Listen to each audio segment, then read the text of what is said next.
Arte renascentista. Qual o significado de renascimento?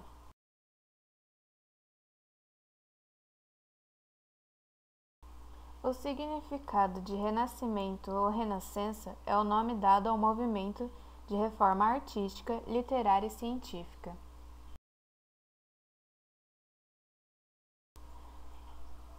Onde e como surgiu? O Renascimento surgiu na Europa entre os séculos XV e XVI, teve seu desenvolvimento ligado a uma série de mudanças sociais, políticas e econômicas que ocorreram no final da história medieval.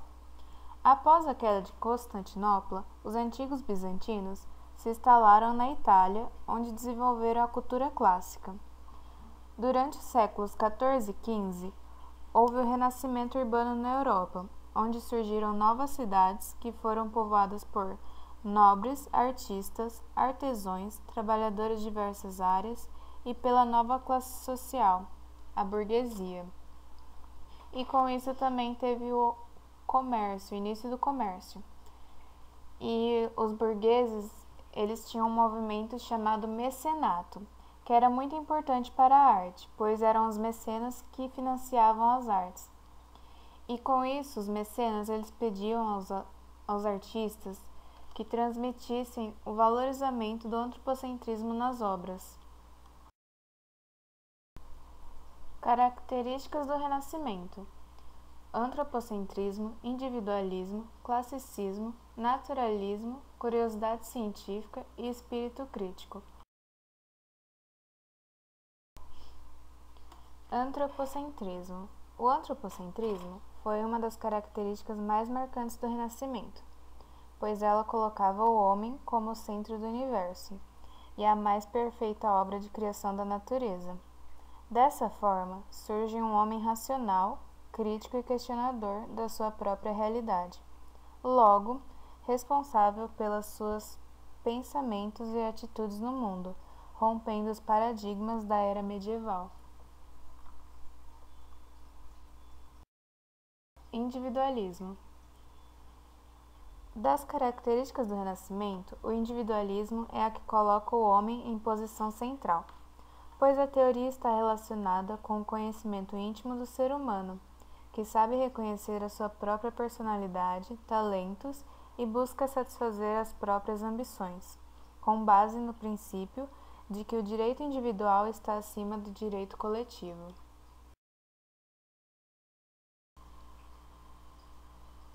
O que foi o classicismo? O classicismo pode ser definido como a arte do Renascimento, que aconteceu entre os séculos XIV e XVI. O classicismo é designado para identificar nas obras artísticas inspiradas na Antiguidade Clássica ou Mundo Antigo.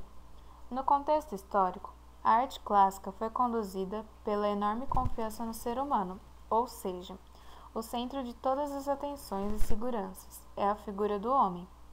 O período da Antiguidade era visto pelos artistas renascentistas como a época em que havia a perfeição estética e que deveria ser um modelo a ser seguido, através da imitação, já que acreditavam não ser possível superar algo tão superior à arte. Naturalismo. O naturalismo renascentista se distingue ao naturalismo grego, porque faz o uso das conquistas da ciência para atingir um realismo cada vez maior nas representações. Nesse contexto, as artes foram buscar um naturalismo crescente, mantendo estreita relação com a ciência empírica, que despontava na época e fazendo uso de todas as suas descobertas e elaborações em busca do iluminismo visual. Além de ser criação da inteligência e imitação da natureza, a estética renascentista era régida pela ideia de que a beleza e propriedade objetiva das coisas consistindo na ordem, na harmonia e na proporção.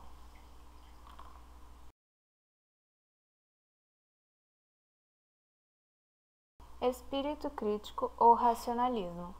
O racionalismo foi uma das principais características do renascentismo, valorizando a experiência empírica e defendendo que há uma explicação para tudo o que existe.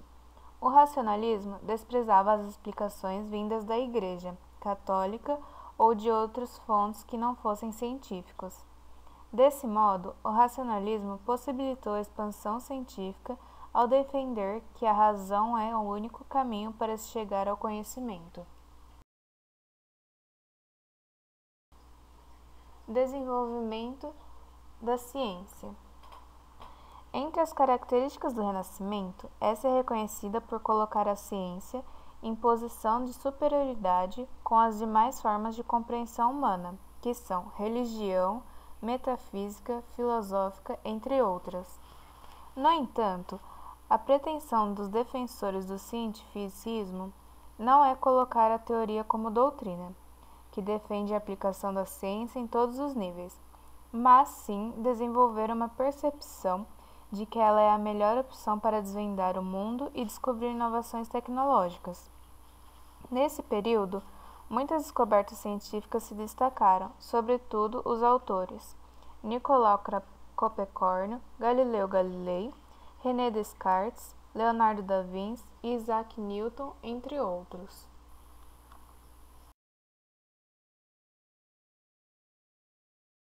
Bom, eu sou a Laíse e eu vou continuar apresentando o trabalho e vamos continuar falando sobre a arte renascentista. Aqui estão alguns tópicos, que são as principais inovações, mestres da pintura e escultura, os temas das pinturas e esculturas e a arquitetura.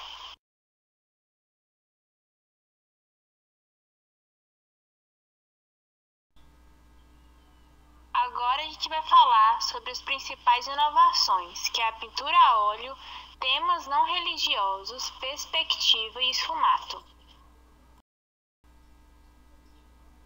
A pintura a óleo, ela foi a primeira grande inovação da pintura pré-renascentista. Os pintores do passado haviam usado apenas as técnicas do afresco, da têmpera e da encáustica. A pintura a óleo consiste basicamente na dissolução dos pigmentos ou pós das tintas. Ela foi revolucionária pela simplicidade da preparação, facilidade na execução, variedade dos efeitos expressivos, em particular da representação das texturas, das diferentes matérias e nas gradações luminosas. Os artistas Flandres, os irmãos Hubert Dias van Eyck, entre 1390 e 1441, foram notáveis não só pela invenção que lhes atribuem, como pela quantidade minuciosa e realista, poetizando pela sensibilidade dos efeitos. A técnica do esfumato. Essa técnica artística é usada para gerar suaves graduações entre as tonalidades. É comumente aplicada em desenhos ou pinturas.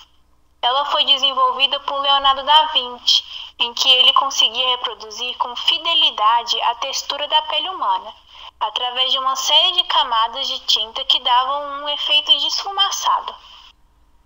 O mestre se aprofundava tanto no estudo de cada obra que entrava em comunhão com a natureza do objeto em estudo e confundiam até com a realidade.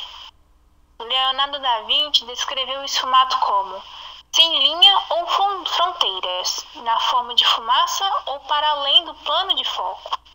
Não era apenas uma técnica, mas um recurso que não endurecia os contornos e, consequentemente, amenizava a expressão humana. Além de Leonardo, outros pintores de destaque no esfumato foram Correggio, Rafael Sanzio e Giorgione. Perspectiva. Ela surgiu no Renascimento através do desenho de Filippo Brunelleschi.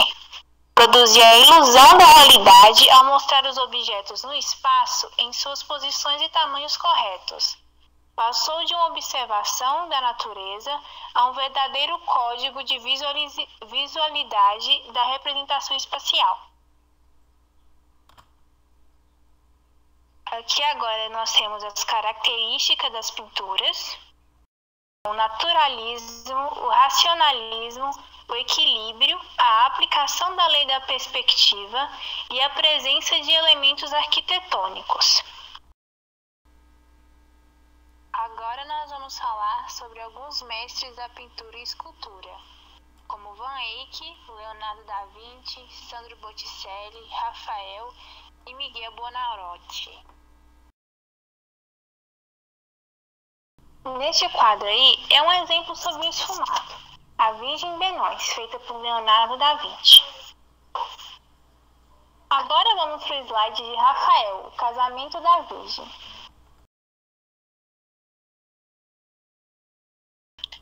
O casamento de Maria e José situa-se em primeiro plano, tendo ao centro um sacerdote e, segurando as mãos de ambos, oficia a cerimônia. À esquerda está um grupo de mulheres e ao lado de José estão os homens, incluindo um presente em todas as pinturas sobre o tema, que parte com a perna vara, que não tendo flor, determinou a seleção dos pretendentes. A disposição das figuras em primeiro plano não está alinhada e com poses rigidamente desequilibradas e simétricas. Por isso, são mais naturais, com uma maior variedade de poses e de agrupamentos. As figuras apresentam-se com uma vaga e poética melancólia, em que nenhuma expressão é mais carregada do que a outra. O fundo é ocupado por uma praça pavimentada, em qual quadrados grandes, no fim da qual se encontra, na zona central e no cimo de uma escadaria, um templo em cujo portal convergem todas as linhas de perspectiva da pintura. Agora vamos falar sobre Primavera, de 1482, feita por Sandro Botticelli. Ela possui 9 personagens distribuídos por toda a extensão do quadro. Ao centro da obra está uma mulher em pé, com o corpo levemente em S, segurando um forte manto vermelho. Sobre ela, um personagem que remete a um cupido com um corpo infantil, asas que o suspendem no ar e olhos vendados, apontando para um grupo de 3 mulheres. Essas 3 mulheres, de pele e cabelos claros, dançam vestidas transparentemente. À esquerda da obra, o personagem de um jovem, quase fora da composição por seu olhar e suas ações indiferentes ao resto da obra, chama atenção ao lado dos personagens femininos, por seu manto vermelho nesta composição de cores claras. O jovem tem uma espada na cintura e uma das mãos erguidas que alcança uma fruta. Depois que o olho do espectador segue este ciclo, volta-se para o lado direito da obra, em que o tema primavera parece alcançar seu auge. Neste espaço, o olhar segue da primeira à última figura, e volta da última para a primeira, buscando compreender a narrativa da obra. Neste grupo, uma mulher floridamente vestida espalha flores e atrás dela, uma jovem também vestida transparentemente foge dos braços e do sopro de um ser azulado com asas. Na obra, o chão verde escuro é muito florido e o cenário dos acontecimentos parece ser um bosque com muitas árvores dando frutos laranjados.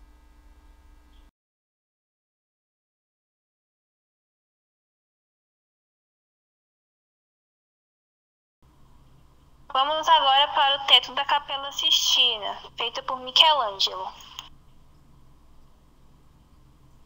O trabalho, feito a pedido do Papa Júlio II, é considerado não só um marco da pintura da Alta Renascença, mas também uma das mais famosas obras da história da arte e um dos maiores tesouros da Santa Fé. Os vários elementos pintados no teto da capela são parte de um plano maior de decoração, o que final inclui outro grande afresco, o Juízo Final, na parede do altar do santuário, também obra de Michelangelo, além de outras pinturas de parede feitas por vários importantes artistas do século XV, como Sandro Botticelli, Domenico Ghirlandaio e Pietro Perugino, e tapeçarias de Rafael.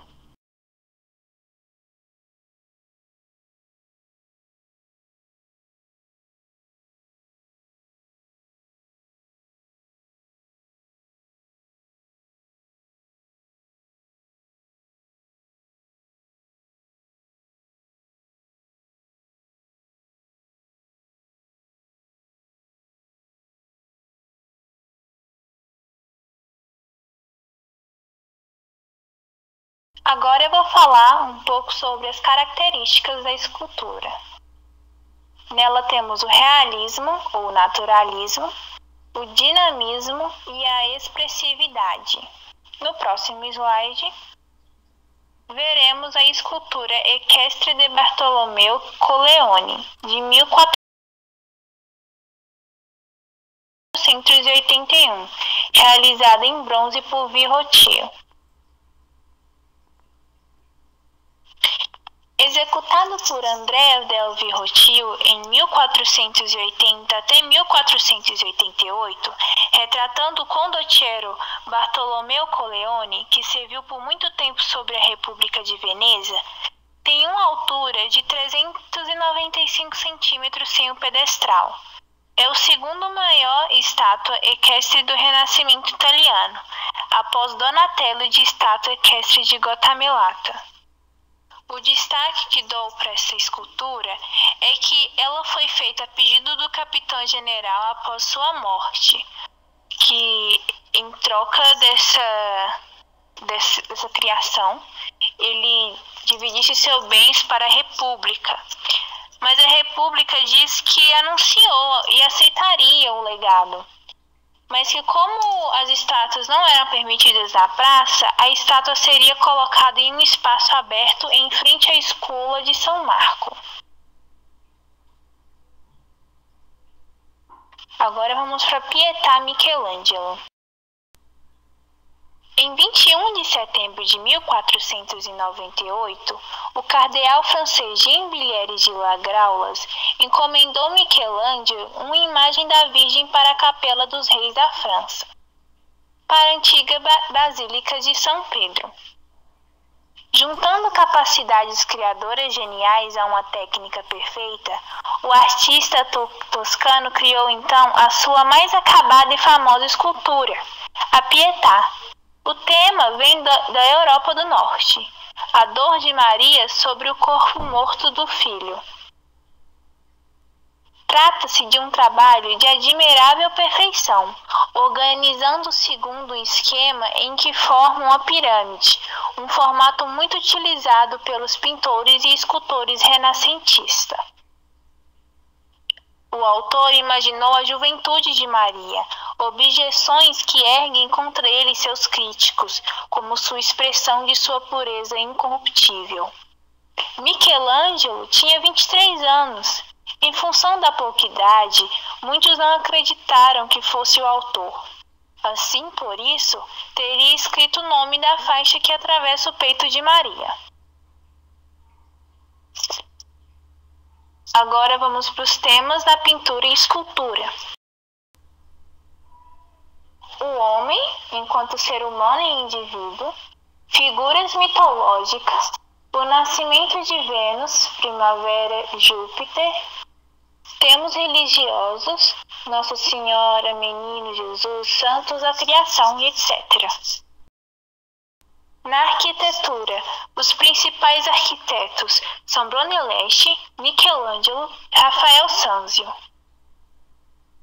A inspiração à arquitetura é o classicismo e tipos de edifícios são igrejas, palácios, bibliotecas, hospitais, arcadas e fontes.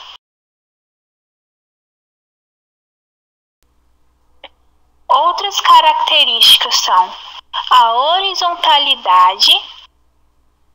Elementos da arquitetura são colunas e pilastras de ordem clássicas, arco de volta perfeita, abóbada de berco em vez da ogiva, cúpula hemisférica, frontões triangulares, entablamento com friscos e cornichas e planta basilical nas igrejas. Agora vamos falar sobre o atual Piazza del Campidoglio. E todos os palácios vizinhos foram construídos pelo arquiteto e artista renascentista Michelangelo Buonarroti entre 1536 e 1546.